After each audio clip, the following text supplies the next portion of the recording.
এই যে কথাই কথাই প্ৰধানমন্ত্ৰী মোদী আৰু মুখ্যমন্ত্ৰী হিমন্ত বিশ্ব শৰ্মাই মিয়াখেদ বুলি কৈ থাকে, এইবোৰ ক'বলৈ তেওঁলোকে কিয় বাধ্য জানেনে? বিজেপি দলটোৰ মূল খুঁটি কি?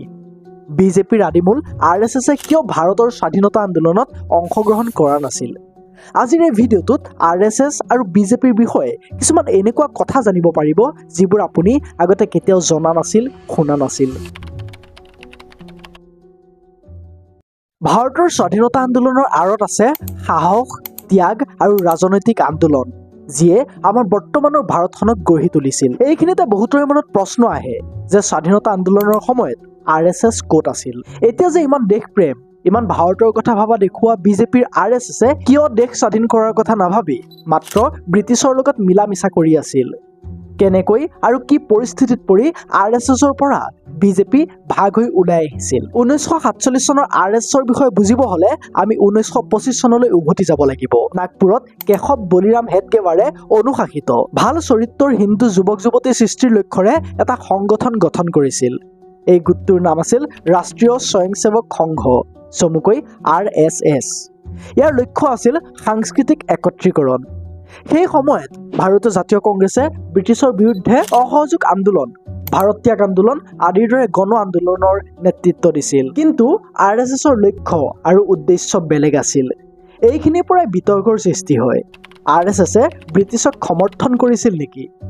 ইয়াৰ উত্তৰটো আপোনালোকে ভিডিঅ'টোৰ শেষত জানিব পাৰিব, গতিকে অকণমান স্কিপ নকৰাকৈ ভিডিঅ'টো শেষলৈকে চাই থাকক।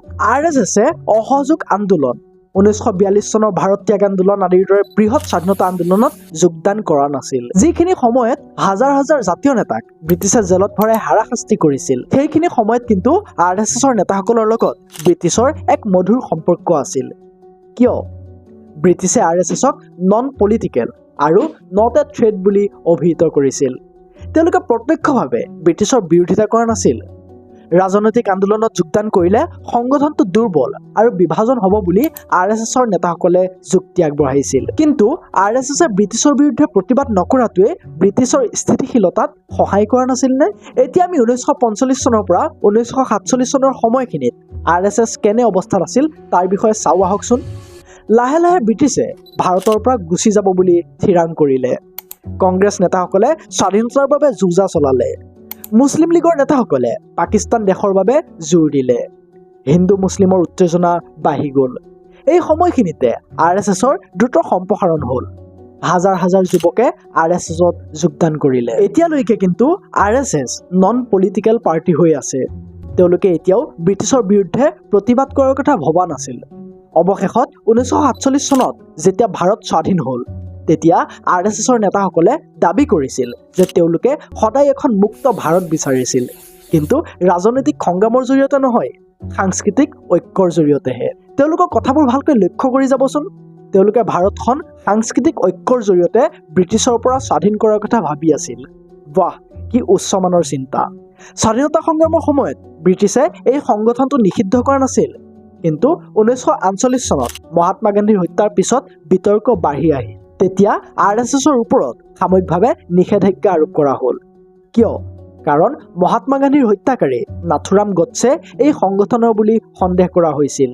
যদিও পিছলৈ এই হত্যাকাণ্ডৰ সৈতে RSSৰ কোনো সম্পৰ্ক আইনগতভাৱে প্ৰমাণিত নহ'ল। এইখিনিলৈকে আপোনালোকে জানিলে পৰাধীন ভাৰতত RSSৰ ভূমিকা কেনেকুৱা আছিল। কিন্তু ইয়াৰ পৰা বিজেপিৰ কেনেকৈ জন্ম হ'লনো?